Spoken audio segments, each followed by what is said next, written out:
Hi, ഞാൻ doctor Insaf. നമ്മളിന്ന് hydro geophysical survey എങ്ങനെയാണ് ചെയ്യുന്നതെന്നാണ് നോക്കാൻ പോകുന്നത്. അപ്പം കിണറിനും കുഴൽ കിണറിനൊക്കെ നമുക്ക് എവിടെയൊക്കെ സ്പോട്ടുകൾ ഉണ്ട് എന്നുള്ളത് നമുക്ക് ഈ ഒരു സർവേയിലൂടെ മനസ്സിലാക്കാൻ പറ്റും. അപ്പോൾ അത് എങ്ങനെയാണ് എന്നുള്ള ഒരു വീഡിയോ ആണ് നിങ്ങളുടെ മുന്നിൽ ഇന്ന് കാണിക്കാൻ പോകുന്നത്. നമ്മളിത് ഒരുപാട് വർഷങ്ങളായിട്ട് ഈ ഒരു സർവേ ചെയ്യുന്നുണ്ട്.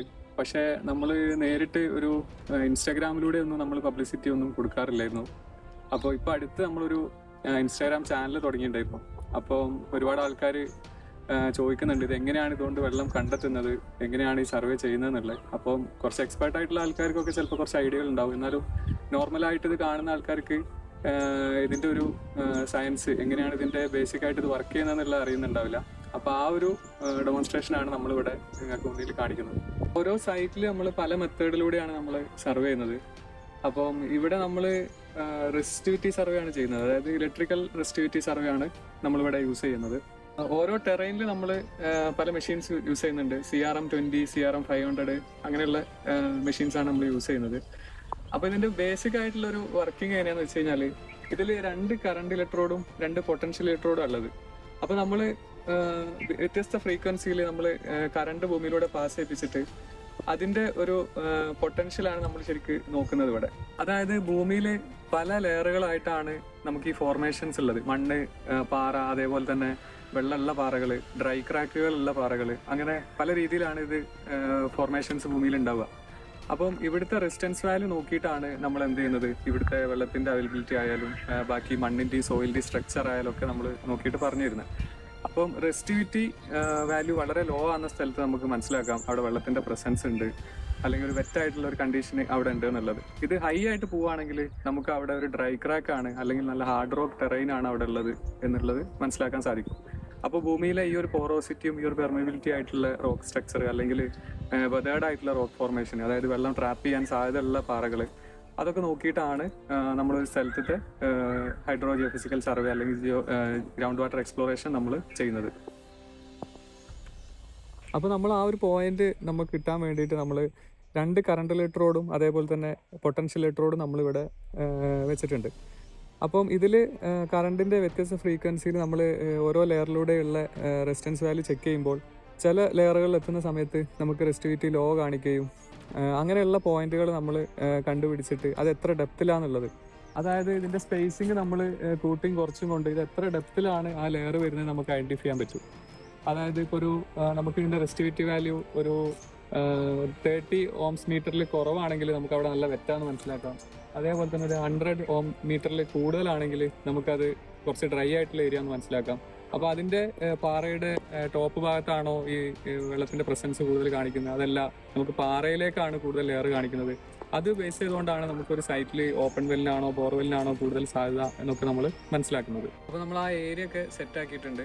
അപ്പോൾ നമ്മൾ പല ഫ്രീക്വൻസിയിൽ നമ്മൾ ഇതിൻ്റെ റീഡിങ് എടുത്തുകൊണ്ട് നിൽക്കുകയാണ്.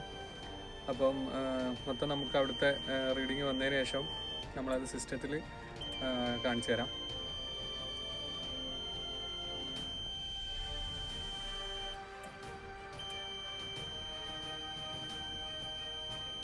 അപ്പോൾ ഒരുപാട് നേരം നമ്മൾ വെയിറ്റ് ചെയ്ത് ഇതിൻ്റെ റീഡിംഗ് ഒക്കെ കിട്ടിയിട്ടുണ്ട്.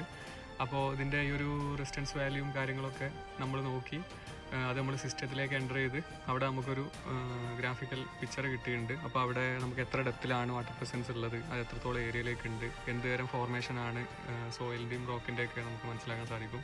അതേപോലെ തന്നെ ഇവിടെ ഒരു ഗ്രാഫിൻ്റെ ഹെൽപ്പോടുകൂടി അവിടെ റെസിസ്റ്റിവിറ്റി എത്രത്തോളം ലോ ആവുന്നുണ്ട്, എത്രത്തോളം ഏരിയയിലേക്ക് അതുണ്ട്, അതിൻ്റെ ഡിസ്റ്റൻസും കാര്യങ്ങളൊക്കെ മനസ്സിലാക്കാൻ പറ്റും. അപ്പോൾ ഈ ഒരു അനാലിസിസ് വെച്ചിട്ടാണ് നമ്മൾ റിപ്പോർട്ട് തയ്യാറാക്കുന്നത്. പിന്നെ നമ്മൾ കോൺടാക്ട് ചെയ്യുന്ന ഒരു ആൾക്കാരൊക്കെ നമുക്ക് കോമൺ ആയിട്ട് നമ്മളോട് ചോദിക്കുന്ന കുറച്ച് കാര്യങ്ങളുണ്ട്. അപ്പോൾ അതിൻ്റെ ഒരു വ്യക്തത ഞാനിപ്പം വരുത്താം. ഈ സർവേ എല്ലാവരും ചെയ്യണോ എന്നുള്ള ഒരു സംശയം ഉണ്ടാവും പൊതുവെ ആൾക്കാർക്ക്. അതായത് ഇപ്പം അതിനെപ്പറ്റി നമ്മൾ പറയുകയാണെങ്കിൽ ഇപ്പോൾ ചില ഏരിയകളിലൊക്കെ നമ്മൾ പോകുന്ന സമയത്ത് നമുക്കും എല്ലാ സ്ഥലങ്ങളിലും വെള്ളം കാണിക്കുന്ന ഏരിയകളുണ്ട് ചില സൈറ്റ് നമ്മൾ സർവേ ചെയ്യുമ്പോൾ. അതുപോലെ തന്നെ തീരെ വെള്ളത്തിന്റെ പ്രസൻസ് ഇല്ലാത്ത സൈറ്റുകളുണ്ട്, വെള്ളം കുറവുള്ള സൈറ്റുകളുണ്ട്, വെള്ളം നന്നായിട്ടുള്ള സൈറ്റുകളുണ്ട്. അപ്പോൾ അത് നമുക്ക് കൃത്യമായിട്ട് മനസ്സിലാക്കാൻ പറ്റുന്നു എന്നുള്ളതാണ് ഏറ്റവും നല്ലൊരു അഡ്വാൻറ്റേജ്. അതായത് ഇപ്പോൾ ഒരു സൈറ്റിൽ തന്നെ ഏറ്റവും കൂടുതൽ വെള്ളമുള്ള ഒരു സ്ഥലത്ത് തന്നെ നമുക്ക് കിണർ വയ്ക്കാൻ പറ്റുന്നു എന്നുള്ളത്. പിന്നെ ഈ പറഞ്ഞ പോലെ എല്ലായിടത്തും വെള്ളമുള്ള ഒരു സ്ഥലമാണെങ്കിൽ നമുക്ക് ചിലവരൊക്കെ നമ്മളെ വിളിക്കാതെ തന്നെ കിണർ കുഴിക്കുന്നതും അതേപോലെ തന്നെ വെള്ളത്തിന് പ്രശ്നമില്ലാതെ പോകുന്ന ഏരിയകളുണ്ട്. പക്ഷെ ഒരു ഏരിയയിൽ നമുക്ക് ചില ആൾക്കാർക്ക് വെള്ളം കിട്ടി, ചില ആൾക്കാർക്ക് വെള്ളം കിട്ടുന്നില്ല, ചിലർക്ക് പാറ വന്നു, കുഴൽക്കിണർ അടിച്ചിട്ടും പാറയിൽ മാറ്റങ്ങളൊന്നുമില്ല. അങ്ങനെയൊക്കെയുള്ള ഏരിയകളിൽ തീർച്ചയായിട്ടും ഇങ്ങനെ ഒരു സർവേ ചെയ്യുന്നത് തന്നെയാണ് എന്തുകൊണ്ടും ബെറ്റർ. ചില ആൾക്കാർക്കൊക്കെ വെള്ളം അത്യാവശ്യം നല്ല ഉണ്ടാവും, പക്ഷെ വെള്ളത്തിന്റെ ക്വാളിറ്റിയിലായിരിക്കും ചിലപ്പോൾ പ്രശ്നം ഉണ്ടാവുക. ഉദാഹരണത്തിന് നമുക്ക് ഈ ക്വാളിറ്റീന്റെ കാര്യത്തിലേക്ക് വരികയാണെങ്കിൽ എല്ലാ ക്വാളിറ്റിയും നമുക്ക് ഈ ഒരു സർവേയിൽ മനസ്സിലാവില്ല. അതായത് ഇപ്പം ഒരു വയലിനോട് ചേർന്ന് കിടക്കുന്ന ഒരു സ്ഥലമാണ്, വെള്ളം കെട്ടി കിടക്കുന്ന ഒരു ഏരിയയിലാണെങ്കിൽ ചിലപ്പം ഈ നമ്മൾ ചെമ്പർവ എന്നൊക്കെ പറയും, അങ്ങനത്തെ കാര്യങ്ങളൊക്കെ നമുക്ക് ഈ സർവേയിൽ കണ്ടെത്താൻ പറ്റില്ല.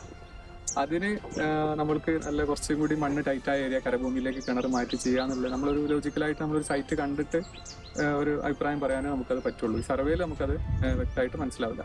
അതേപോലെ നമുക്ക് കുഴൽക്കിണറിന്റെ കാര്യത്തിലേക്ക് വരികയാണെങ്കിൽ, കുഴൽക്കിണറിൽ നമുക്ക് അവിടുത്തെ പാറേന്റെ ഒരു ഹാർഡ്നെസ് ഒക്കെ നോക്കിയിട്ട് എത്രത്തോളം വെള്ളം ക്ലിയർ ആവാൻ സാധ്യത ഉണ്ടെന്ന് പറയാം. അതേപോലെ തന്നെ ഈ സലൈൻ വാട്ടറിന്റെ പ്രസൻസ് നമുക്ക് കണ്ടെത്താൻ പറ്റും.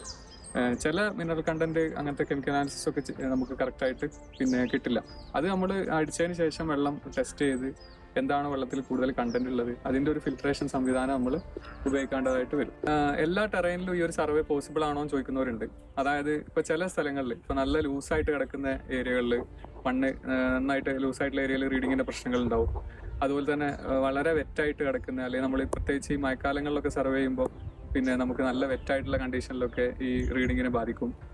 അപ്പൊ അങ്ങനത്തെ കുറച്ച് ബുദ്ധിമുട്ടുള്ള ഏരിയകളുണ്ട്. കോൺക്രീറ്റ് ഉള്ള സ്ഥലങ്ങൾ, പാറ വളരെ മുകളിൽ തന്നെ എക്സ്പോസ് ചെയ്ത് കിടക്കുന്ന സ്ഥലങ്ങൾ, അതൊക്കെ നമുക്ക് ഈ സർവേക്ക് കുറച്ച് ബുദ്ധിമുട്ടുണ്ട്. പക്ഷെ അങ്ങനെ ക്ലൈംസ് നമ്മൾ ബന്ധപ്പെടുന്ന സമയത്ത് നമ്മളത് പിന്നെ സൈറ്റിന്റെ ഫോട്ടോസോ വീഡിയോസോ ഒക്കെ ചോദിക്കാറുണ്ട്, ഒരു സേഫ്റ്റിക്ക് വേണ്ടി. നമ്മൾ ചിലപ്പോൾ ഒരുപാട് ദൂരെ പോയിട്ട് അങ്ങനത്തെ സ്ഥലങ്ങൾ സർവേ ചെയ്യാൻ പറ്റിയിട്ടില്ലെങ്കിൽ ഒരു ബുദ്ധിമുട്ടാവേണ്ട വെച്ചിട്ട് നമ്മൾ ആ കാര്യങ്ങൾ ചോദിച്ച് മനസ്സിലാക്കാറുണ്ട്. എല്ലാവരും നമ്മളോട് ലാസ്റ്റ് ചോദിക്കുന്ന ഒരു ചോദ്യമാണ്, ഇപ്പൊ ഇങ്ങനെയൊക്കെ സർവേ ചെയ്തിട്ടും നമുക്ക് വെള്ളം കിട്ടുന്ന എന്താ ഉറപ്പ്, വെള്ളം കിട്ടിയിട്ടില്ലെങ്കിൽ എന്ത് ചെയ്യും എന്നുള്ള ഒരു ഡൗട്ട് എല്ലാവരും ചോദിക്കാറുണ്ട്.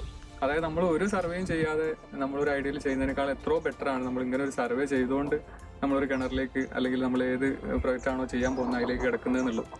അതായത് ഇപ്പോൾ പറയുകയാണെങ്കിൽ നമ്മൾ ഇത്രയും കാലത്തെ ഒരു എക്സ്പീരിയൻസിൽ നമുക്ക് ഏകദേശം ഒരു 99% നമുക്ക് ഉറപ്പ് പറയാൻ പറ്റും.